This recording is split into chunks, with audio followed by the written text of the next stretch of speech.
Assalamualaikum warahmatullahi wabarakatuh. Hari ini kita akan belajar mengenai teks laporan hasil observasi. Kita mulai dari pengertiannya terlebih dahulu. Apa sih teks laporan hasil observasi?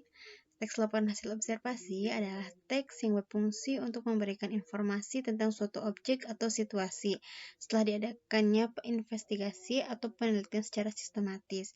Di sini kalian akan melakukan observasi ataupun pengamatan terlebih dahulu terhadap suatu objek ataupun situasi. Kemudian kita menuju struktur. Apa saja struktur dari teks laporan hasil observasi? Nah, strukturnya itu ada 3. Yang pertama yaitu ada pernyataan umum, yang kedua deskripsi bagian, dan ketiga simpulan. Apa sih dari pengertian ketiga struktur tersebut? Nah, di sini kita akan bahas. Yang pertama yaitu pernyataan umum atau klasifikasi umum atau definisi umum.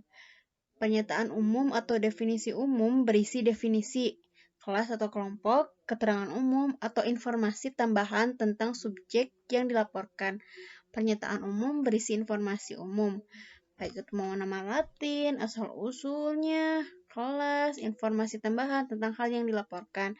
Pokoknya yang bersifat secara umum. Kemudian ada deskripsi bagian. Nah, deskripsi bagian ini berisi perincian bagian-bagian yang telah dilaporkan. Yang tadi deskripsi atau pernyataan umum, hal-hal yang bersifat umum. Nah, di deskripsi bagian itu diperinci lagi bagian-bagian yang dilaporkannya. Kemudian juga ada simpulan.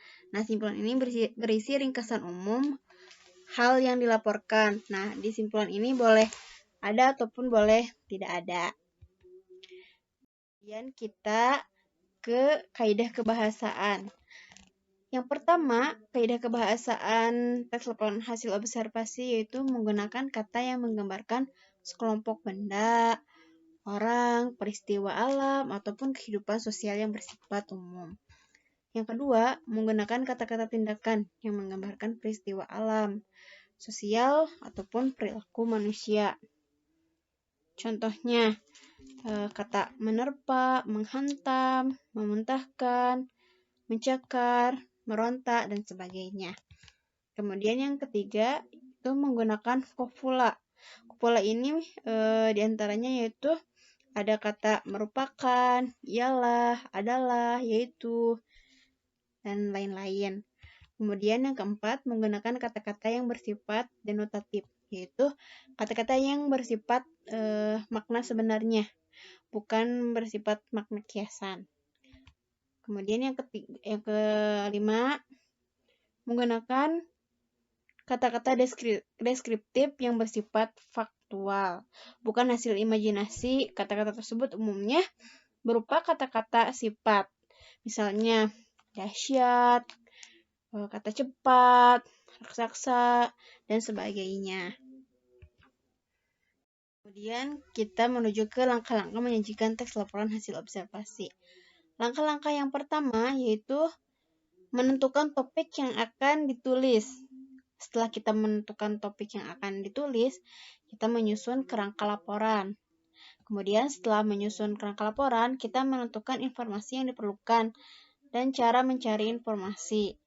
Yang keempat yaitu menata informasi dan hasil rangkuman menjadi teks hasil laporan hasil observasi. Yang terakhir yaitu menata informasi yang diperoleh sesuai struktur teks hasil observasi. Nah, di bagian yang terakhir ini kalian menyusun informasi-informasi yang sudah didapatkan melalui pengamatan, melalui observasi itu ditulis dalam bentuk tulisan sesuai dengan struktur dan kaidah kebahasaan teks laporan hasil observasi. Terima kasih atas perhatiannya. Pelajaran kali ini dicukupkan sampai sini. Terima kasih. Wassalamualaikum warahmatullahi wabarakatuh.